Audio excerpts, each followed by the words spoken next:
Ito naman nga ang gawin natin na malapot at nagmamantikang Bicol Express.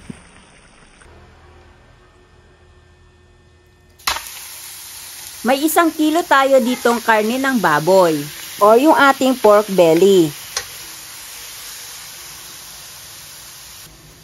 At buhusan lang natin ito ng konting tubig. Lutuin lamang natin ito hanggang maiga at magmantika.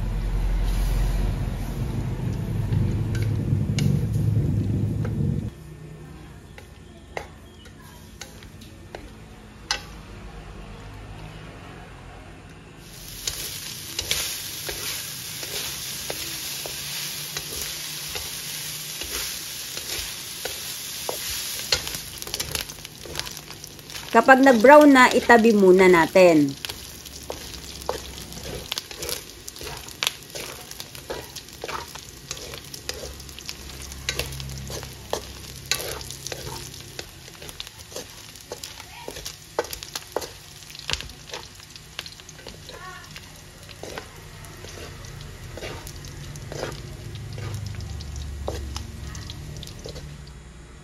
Igisa lang natin yung ating bawang at ang ating sibuyas.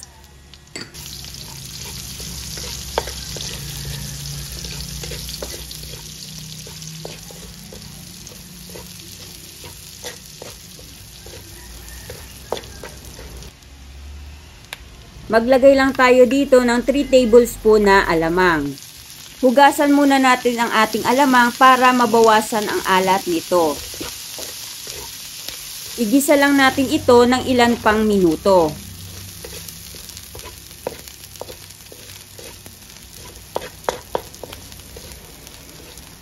At saka natin ibalik yung ating mga pork belly.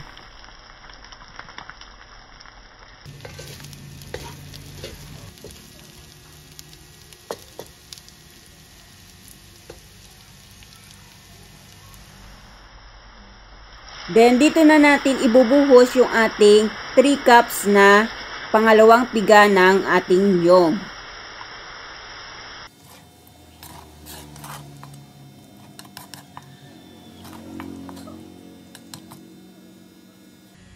Timplahan natin ito ng paminta.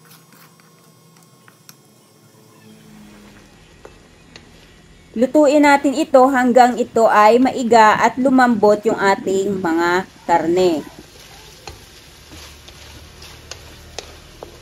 Lutuin pa natin ito hanggang ito ay magmantika.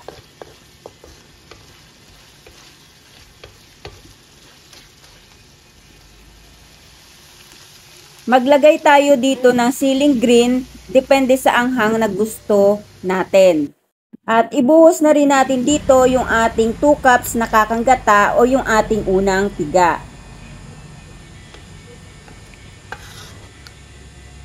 Lutuin natin ito sa mahinang apoy hanggang sa lumapot at magmantika ito. At kung nandito ka na nga sa part na ito, taga saan kaya yung mga viewers ko? Mag-comment nga kayo. Dahil nga nakukulangan tayo sa alat nito, ay nagdagdag tayo ng konting asin at yung ating bitchin. I-skip nyo na lang kung hindi kayo naglalagay nito sa inyong mga niluluto.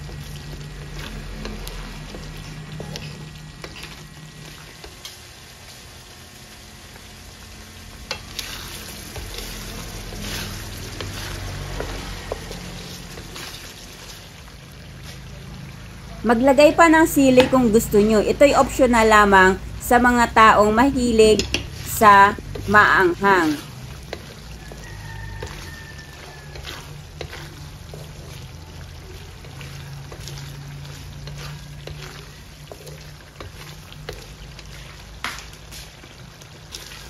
Yung ganitong luto, oh, ang sarap nito.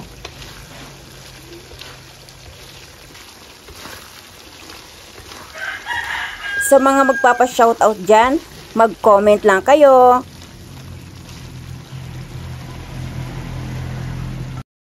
I-like and share nyo na rin po ito at i-follow nyo na rin po yung ating page. Thank you for watching. Bye-bye. God bless everyone.